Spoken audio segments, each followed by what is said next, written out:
Me ven, ¿no? Perdón, ven la clase, ¿no? ¿Sí? Sí, profesora. Ah, ya.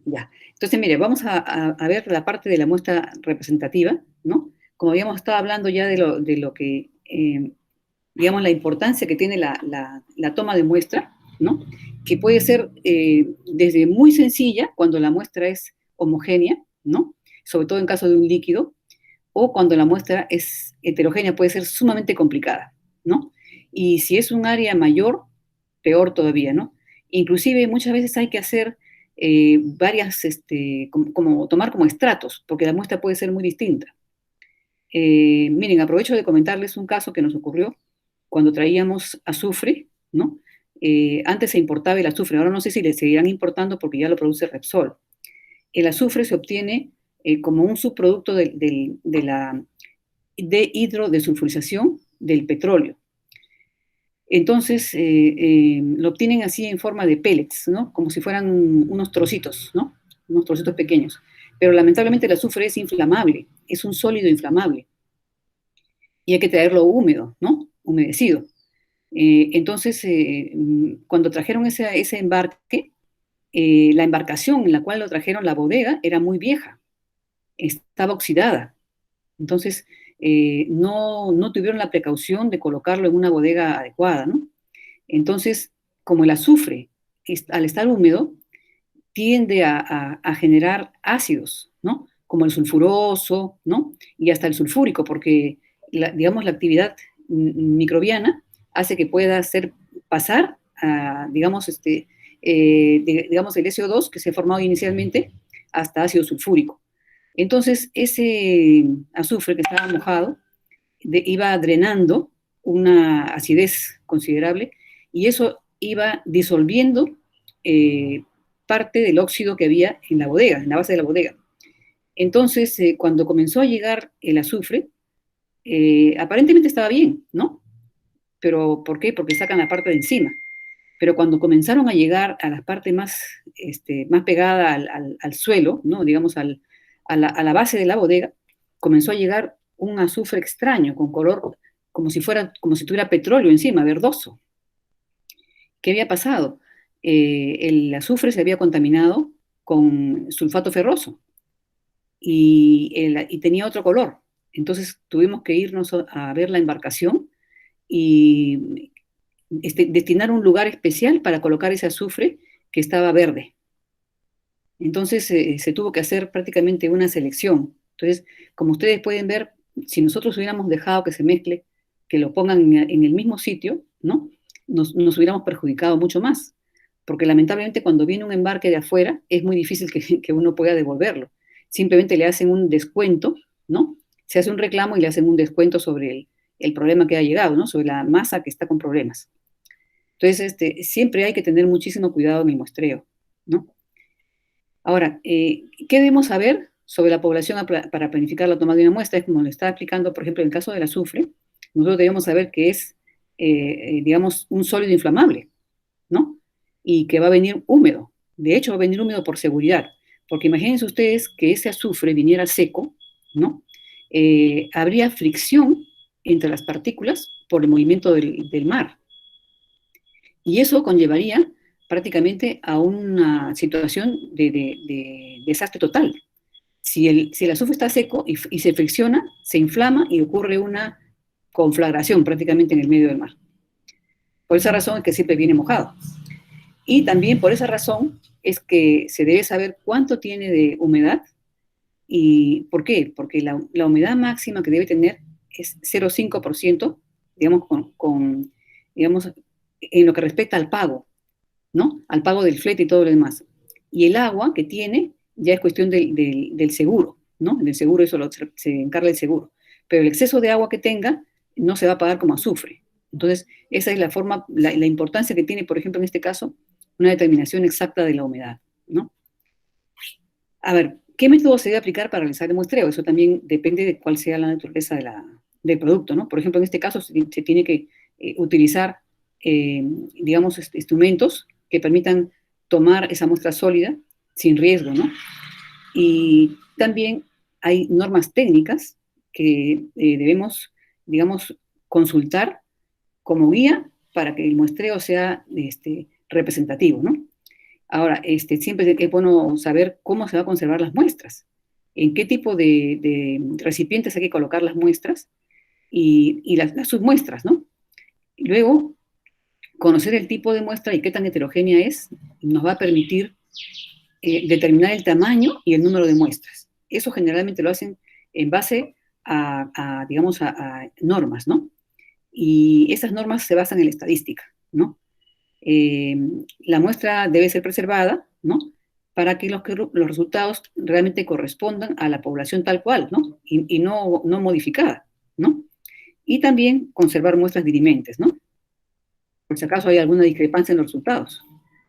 Si ustedes ven que hay, digamos, la variación de las características de la población es muy considerable, por ejemplo, en el caso del azufre no era tan considerable porque era bastante homogéneo, pero en el caso de la bauxita, como les explicaba anteriormente, la bauxita es un mineral que es un hidróxido de aluminio hidratado y también contiene sílice, contiene hierro, ¿no? Y dióxido de titanio. Entonces, pero no todos los trozos, ¿no? Digamos por decirlo así, no todos digamos, los trozos de mineral son igualitos. Hay trozos que son bien rosados, por ejemplo, rojizos, que tienen más hierro. Otros que son beige, ¿no? Otros que son, por ejemplo, más pálidos, marrones, ¿no? Y así, todos tienen diferente composición, o sea, diferente proporción, mejor dicho, de los componentes. Entonces, eso obliga a que la muestra sea más grande, ¿no? Las submuestras. Y también mayor número de submuestras, ¿no? Entonces, la muestra compuesta se debe reducir adecuadamente para llegar a la muestra de laboratorio. Y de esta muestra de laboratorio se va a tomar pequeñas porciones para cada determinación. Entonces, esa muestra que ya ha sido, digamos, reducida según también un método que hay, ¿no? Hay varios métodos para reducir y que sea proporcional, ¿no? Hay uno que se llama el cuarteo y otros más, nos va a permitir tener una muestra más pequeña. Ahora, también hay muchos libros de consulta sobre áreas específicas del análisis, ¿no? Que van a dar detalles sobre la toma de muestra y le van a dar recomendaciones, ¿no? Entonces, ustedes ya, no sé si han llevado estadística, calculo que sí, ¿no? Es una herramienta, el muestreo de la investigación científica, ¿no? Cuya función básica es determinar qué parte de una población debería examinarse con un propósito de hacer inferencias sobre tal población, ¿no? O sea, vamos a sacar algunas conclusiones, ¿no? El alcance, la significación y la exactitud de las mediciones puede estar muy, muy limitada por el procedimiento de muestreo. Si el muestreo no ha sido adecuado, entonces realmente el análisis no va a ser válido, ¿no? Porque no representa a lo que nosotros necesitamos conocer. Entonces, este problema digamos, de un muestreo defectuoso es súper crítico, ¿no? Dice, no tenemos métodos analíticos que puedan corregir o compensar los errores de muestreo, eso no hay, ¿no? Más bien, si la muestra ha sido representativa y hubiera errores en los análisis, ¿no? Estos se pueden repetir con otra porción de la muestra, lo cual es esencial, ¿no? Como les comentaba, ¿no? Si es que ustedes ven algo extraño en el resultado, hay que repetirlo, ¿no? Y ver a qué se puede deber esa variación o esa alteración de resultados, ¿no? Esta frase, por ejemplo, me gustó, ¿no? Dice, a menos que el muestreo se haga de manera correcta, se convierte en el eslabón débil de la cadena del análisis, o sea, prácticamente del proceso de análisis, ¿no? Ahora vamos a ver la cuarta parte, ¿no? De las etapas del proceso analítico, que consiste en la preparación de la muestra para el análisis. Esta es prácticamente la adecuación de la muestra que hemos tomado, ¿no? Para la medición propiamente dicha, ¿no? Acá hay que hacer una serie de operaciones, ¿no? Prácticamente hechas por personas, ¿no? Acá no hay mucho de máquinas acá, ¿no? Tenemos que ver qué operaciones vamos a hacer según el estado en que tenga la muestra, ¿no? Si es físico, ¿no? Perdón, estado físico, ya sea sólido, líquido, gaseoso, el tratamiento va a ser muy distinto, ¿no? Entonces, ¿qué tan estable es? ¿No? ¿Qué tan estable es? Muchas veces, a muestras sólidas de minerales, muchas veces son secadas y molidas, ¿no? para poder analizarlas, ¿no? Pero justamente eso se basa en que son estables, ¿no? Si es un líquido también, ¿no? ¿Qué operaciones debemos hacer? De repente homogenizar, tomar cada porción y mezclar, ¿no? Una porción determinada de cada uno, idéntica porción, ¿no? Si, por ejemplo, tenemos 10 incrementos, ¿no? 10 submuestras, tomamos, digamos, unos 50 mililitros de cada uno y hacemos una muestra compuesta, ¿no? Los gases también es otro mundo, prácticamente para muestrear gases es otra cosa, inclusive tienen sus muestreadores especiales, ¿no? Es totalmente distinto muestrear un gas que un líquido o un sólido. Si en caso fuera un sólido, por ejemplo, ¿no? O también en caso de un líquido, habría que ver si se requiere disolver, ¿no? En qué forma y en qué solvente, ¿no? Si, por ejemplo, vamos a tener que incinerar porque es un material refractario, ¿no? O de hacer una digestión, ¿no? ¿Qué interferencias presenta, ¿no? ¿Cómo se van a controlar, ¿no? Si va a haber separación química, ¿no? Ya sea por enmascaramiento, bueno, acá el enmascaramiento también es una separación química, ¿no? Y, por ejemplo, si se requiere concentrar el analito, aquí les doy un caso, ¿no? En Sedapal eh, analizan el agua del río Rímac todos los días, ¿no? Río arriba. No lo analizan cuando ya está llegando, sino río arriba. ¿Por qué? Para poder prevenir. Por ejemplo, si tuviera para prevenir y modificar el tratamiento en caso de que sea necesario. Pero ellos tienen un sistema que es recibir el agua del río en un gran estanque, que se llama estanque de ecualización. Es para que el agua se homogenice, ¿no? Porque el río es cambiante. El río no es homogéneo. Entonces, ellos van a muestrear todos los días, tienen que tomar muestras de la parte de las, digamos, más atrás, ¿no? Mucho antes de esta zona de recepción, ¿no? De la bogatoma. Entonces, uno de los parámetros más críticos es el arsénico, contenido de arsénico. Y digamos, los métodos analíticos no son tan sensibles para determinar arsénico. Entonces ellos se ven obligados a concentrar la muestra. Toman 500 mililitros de muestra de agua, ¿no? Y la concentran, la evaporan hasta 100 mililitros. Y de los 100 mililitros es que toman el análisis. Entonces el resultado va a salir multiplicado por 5, ¿no? Prácticamente tienen que dividir por 5 el resultado, ¿no? Entonces, esa es una de las cosas que se necesita, ¿no? Sobre todo cuando son análisis de trazas, ¿no? Cuando son componentes principales no se requiere concentrarlos, ¿no? ¿Cuáles son las condiciones de trabajo, ¿no? Ideales? Por ejemplo, el pH conveniente, la temperatura, etcétera, ¿no? Eso es importante conocer. Por ejemplo, acá tenemos la quinta etapa. Como seguimos en quinta etapa, vamos a ver qué técnicas de separación podrían ser necesarias, ¿no? Generalmente, en el caso de los compuestos orgánicos, se utiliza muchísimo la cromatografía de gases y la cromatografía líquida de alta presión, que es la llamada HPLC, ¿no? También la electroforesis, que son técnicas de separación y también de análisis, ¿no? En el caso de técnicas químicas, hay muchas veces se recurre a la destilación, a la precipitación, ¿no? A la formación de complejos y otros más que también vamos a ver, ¿no? Entonces, vamos a ver en esta parte el ataque de las muestras o la disolución de muestras que generalmente se refieren a muestras, muestras sólidas, ¿no? Cuando uno hace un ataque de una muestra, ¿no? No sé si ustedes recuerdan en Quali que a veces teníamos que utilizar una cápsula, pero era muy difícil que no salpicara, ¿no? ¿No? Las salpicaduras se llaman proyecciones, ¿no? Son como si fuera un proyectil que sale, ¿no? Entonces, en cuantitativa no se puede permitir ese tipo de pérdidas de muestra. Entonces, lo que se hace es, se utilizan generalmente vasos, ¿no? Erlenmeyers, o aún mucho mejor, son recipientes cerrados que se llaman bombas, ¿no?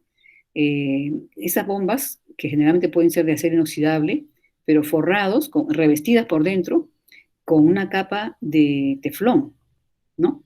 Y estas bombas se emplean para atacar la muestra de manera, digamos, más segura, más completa, mucho más enérgica, ¿no? En menos tiempo, más eficiente. ¿Por qué? Porque tienen una tapa que cierra herméticamente. Entonces, por dentro se calienta, digamos que se coloca esta bomba en puede ser en una estufa o puede ser en un microondas, según el material que sea, ¿no? Y al calentarse, ¿no? El líquido que se emplea como, digamos, agente de ataque, que puede ser un ácido, ¿no? Se evapora, se volatiliza, pero no se escapa. Entonces se genera una gran presión. Y al haber presión y temperatura, hay mucha más eficiencia en el ataque de la muestra, ¿no? Entonces se evita esas pérdidas, ¿no? Que no solamente son por proyección en el sentido de que sean salpicaduras del solvente y que arrastra a la muestra, sino también que hay pérdidas por volatilización, porque muchas veces hay cloruros, como el cloruro de mercurio, que son más volátiles. Entonces eso también se evita, ¿no? En el caso nuestro, como nosotros no tenemos un microondas, no tenemos material para trabajar así, lo que debemos hacer es tratar de hacerlo con mucho cuidado. Por ejemplo, si se coloca en un vaso, no puede faltarle al vaso el vidrio reloj. Y también no debemos trabajar, digamos, en temperaturas muy elevadas, porque no tiene sentido. Al contrario, las temperaturas muy elevadas van a hacer que se pierda el mismo ácido, porque generalmente ustedes saben que, por ejemplo, el nítrico y el clorhídrico son, digamos, anhidridos, ¿no? Disueltos en agua, ¿no? O sea, el cloruro de hidrógeno, ¿no? Disuelto en agua. Y por eso es fumante, ¿no? Entonces, eso nosotros lo tenemos que evitar, ¿no? Y además también, por si acaso, es mejor trabajar con ácidos diluidos. Los ácidos diluidos son más enérgicos que los concentrados. Ustedes no sé si recuerdan que muchas sustancias requerían que le agregamos agua para poderse disolver junto con el ácido, porque cuando se utilizaba ácido concentrado se formaba una capa de pasivación, por ejemplo, en los metales, ¿no? Las aleaciones y todo esto, se forma una capa de pasivación que es generalmente una sal del mismo metal que se forma con el ácido que que estamos introduciendo, y que ya esa sal no se disuelve en el ácido, ¿no? Forma una capa de pasivación. Entonces, les voy a comentar un caso del ácido sulfúrico fumante. El ácido sulfúrico fumante, que es llamado oleum, es un ácido sumamente peligroso, muy peligroso. Es ácido sulfúrico con SO3 adicional, o sea, con anhidrido sulfúrico adicional. Entonces, este ácido no se almacena en un tanque de acero inoxidable o un tanque, digamos, especial, sino simple y llanamente se almacena en un tanque de fierro. Imagínense ustedes, en tanque de fierro. ¿Y por qué? Porque justamente porque no tiene agua prácticamente, ¿no? Es tan concentrado que forma una película de pasivación, ¿no? Que lo protege. ¿Ve? Entonces, a veces el hecho de no tener agua aparentemente es, digamos, para nuestra piel y todo es súper peligroso, ¿no? Muy peligroso, muy corrosivo, pero para un material como el fierro, más bien no. Se forma esa capa de pasivación que es sulfato ferroso, ¿no? Un sulfato ferroso, y ese sulfato ferroso lo protege del ataque subsiguiente que pueda, digamos, efectuar el ácido, ¿no? Entonces, esto es lo que ustedes pueden darse cuenta de que más agresivo es un ácido diluido, porque justamente el ion hidrógeno se forma, ¿no? Con el agua. En cambio, los concentrados no. Ahí faltan iones hidrógeno, ¿no? Aparentemente están fuera de la escala de pH inclusive, ¿no? Entonces, para poder hacer el análisis, como punto 2, debemos tener en cuenta que no debemos introducir sustancias que puedan interferir en las determinaciones posteriores, ¿no? O sea, nada que pueda interferir a las determinaciones subsiguientes. Después, en algunos casos, puede ser necesario aplicar diferentes técnicas para disolver un material, ¿no? Por ejemplo, se puede tomar una porción para disolver parcialmente, ¿no? Y hacer algún análisis, ¿no? Alguna determinación. Y de otra porción, ¿no? Se pueden determinar compuestos poco solubles, por ejemplo, ¿no? Un ataque más exhaustivo, ¿no? Entonces, con diferentes porciones se pueden determinar varios componentes de una matriz compleja, ¿no? Y como cuarto punto, ¿no? Si se va a determinar trazas, los reactivos, los recipientes y el ambiente de trabajo deben estar libres de esas sustancias, ¿no? Por lo menos conocer el grado de pureza de los reactivos, que también pueden contener algo de esas sustancias en trazas, y generalmente se recomienda correr un blanco con los reactivos para poder deducir con cuánto contribuyen al resultado final con respecto a esa traza. Nosotros teníamos análisis en el laboratorio donde yo trabajaba, en la empresa donde yo trabajaba, fabricábamos reactivos para análisis, por ejemplo, ácido clorhídrico, ácido sulfúrico, nítrico, ¿no? Y también hacíamos amoníaco. Entonces el laboratorio tenía que demostrar que esos reactivos cumplían con su especificación. Entonces para esto requeríamos hacer análisis. Y estos, los recipientes que utilizábamos nosotros, los lavábamos previamente, ¿no? Y también al final del uso, los lavábamos con ácido nítrico 6 molar. Y lo colocábamos en un agitador que tenía un movimiento oscilatorio durante media hora a temperatura suave, ¿no? Los agitábamos allí junto con el ácido nítrico, ¿no? Conteniendo ácido nítrico, y después ya lo guardábamos el ácido nítrico para otro uso, ¿no? Siempre se reusaba. Entonces, eso es necesario para prevenir la contaminación cruzada, ¿no?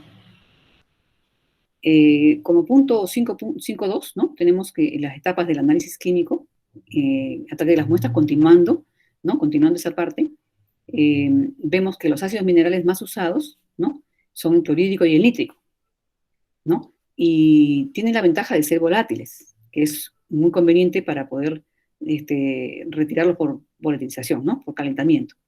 El sulfúrico no es tan volátil, tiene un punto de ebullición muy superior. Por eso ustedes cuando vean que preparamos una muestra, por ejemplo, para análisis, supónganse que le hemos atacado con agua regia, ¿no?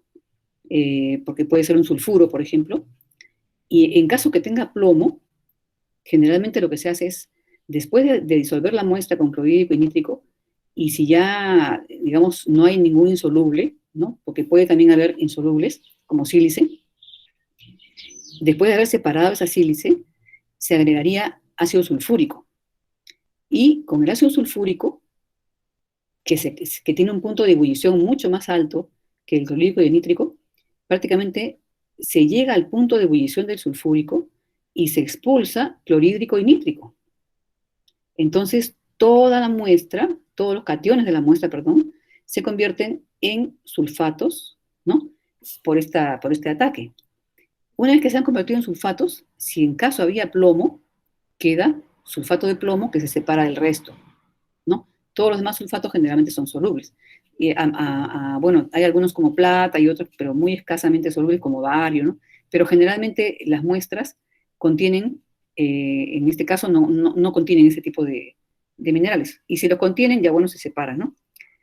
El ácido perclórico es un ácido un poquito más peligroso, ¿no? Bastante más peligroso.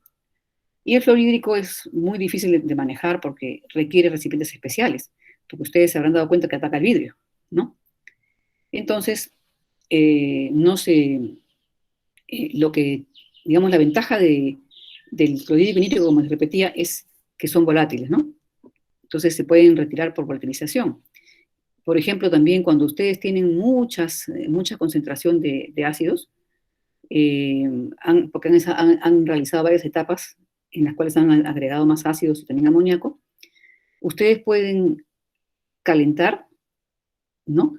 Llevar inclusive a seco, y lo que se va a retirar prácticamente se van a formar sales de amonio. Esas sales de amonio se van a volatilizar. Eso se hace, por ejemplo, en el caso cuando se va a hacer en el cemento o en la caliza se va a determinar magnesio. Ustedes lo van a ver, ¿no? Quizás no lo podamos hacer en estas circunstancias, pero lo que ocurre ahí es que las sales de amonio, ¿no? En exceso prácticamente no contribuyen a que, digamos, los compuestos de magnesio sean poco solubles. Al contrario, los solubilizan. Entonces lo que se hace es prácticamente retirarlos, ¿no? Llevando a seco la muestra después de haber determinado calcio, ¿no? Se lleva a seco la muestra y entonces prácticamente se libera de cloruro de amonio, nitrato de amonio, todo lo que pueda haber. Y ya entonces se tiene una solubilidad, digamos, más baja de las sales de magnesio, porque justamente lo que se requiere es formar el fosfato amónico magnesiano, ¿no? Bueno, acá dice la parte insoluble que resistió el ataque, número 2. Si ustedes han tenido, por ejemplo, una muestra que no se ha atacado totalmente, no se ha disuelto totalmente por el ácido, ¿no? Se separa por filtración, que generalmente se trata de sílices o silicatos, y el residuo del lavado se trata con un fundente apropiado. Un fundente es una sustancia que en las condiciones de trabajo, ¿no? Se va a mezclar, ¿no? Generalmente en proporción de 6:1 con la muestra, ¿no? Que ambos van a estar finamente molidos, y se van poniendo por capas en un recipiente especial que resista a ese fundente, ¿no? Entonces, lo que se va a hacer es cambiar la composición de la parte insoluble de la muestra, ¿no? Cambiar la composición con ese fundente. Y ese fundente lo que va a hacer es prácticamente permitir que se pueda disolver mejor a esa parte refractaria, ¿no? Esa parte que se ha resistido al ácido, ¿no? Entonces, aquí, por ejemplo, tienen ustedes el residuo insoluble en ácidos, ¿no? Se trata con el material, ¿no? Como les estaba explicando, y los fundientes pueden fundirse aunque se valga la redundancia, entre 180 y 850 grados centígrados. Imagínense ustedes qué tal rango, ¿no? ¿Ya? Entonces, como les decía, una vez que han llegado a reaccionar completamente el fundente con la muestra, ¿no? Prácticamente se enfría esto y luego ya se disuelve con agua o con ácidos, ¿no? Ahora, ¿cómo hacemos para que el analito ya esté en forma adecuada para la medición? Entonces, cuando ya tenemos la muestra disuelta, el analito se va a encontrar en forma iónica, ¿no? Que es la forma en la cual ya queda listo para hacer, digamos, la determinación. Pero tenemos que hacer una etapa previa, ¿no? Que es el control de las interferencias que pueden haber y que van a depender del método analítico que vamos a aplicar, ¿no? Porque de repente pueden estar presentes varias sustancias, pero para ese método no interfieren. Entonces no hay necesidad de hacer nada, pero sí, si es que interfieren, sí. Entonces eso lo vamos a ver con más detalle en cada método específico, ¿no? Y vamos a ver, ahora ya nos toca realizar la medición, ¿no? Esto ya prácticamente es específico, ¿no? Por ejemplo, en el caso supónganse que sea caso de determinación de sulfatos en un yeso con cloruro de bario. Ya una vez que está controladas las interferencias, ajustamos el pH del medio, ¿no? Porque recuerden ustedes que con ion bario pueden precipitar no solamente sulfatos, también pueden precipitar carbonatos y otros más. Por eso que tenemos que acidificar. ¿Recuerdan ustedes de Quali, ¿no es cierto? Entonces, acidificamos, pero no cualquier cantidad de ácidos, una cantidad controlada, y le agregamos de manera controlada, por ejemplo, una solución diluida de cloruro de bario, ¿no? Con agitación constante y enérgica, sin parar, ¿no? Vamos agregándole el cloruro de bario. Y de allí se hace todo un proceso, ¿no? Que permita que los cristales crezcan, eso vamos a ver con más detalle, los cristales crezcan y se puedan filtrar. Una vez filtrado, ¿no? Ya simplemente vamos a lavar ese precipitado hasta que no tenga, digamos, sustancias solubles, ¿no? Que provienen del licor madre, de donde salió el precipitado, ¿no? Y lo vamos a secar, lo vamos a calcinar, etcétera, ¿no? Entonces, ya ahí pesamos digamos, el producto final, y en base al peso del producto final, nosotros vamos a poder calcular cuánto teníamos de sulfato, ¿no? Esto ya es una técnica gravimétrica. Entonces, ahora vamos a ver, vamos a hablar sobre qué tipo de técnicas, ¿no? Son las usadas, ¿no? ahí vamos a ver las técnicas más utilizadas, ¿no? Entonces, esta parte ya terminó, ¿no? Y vamos a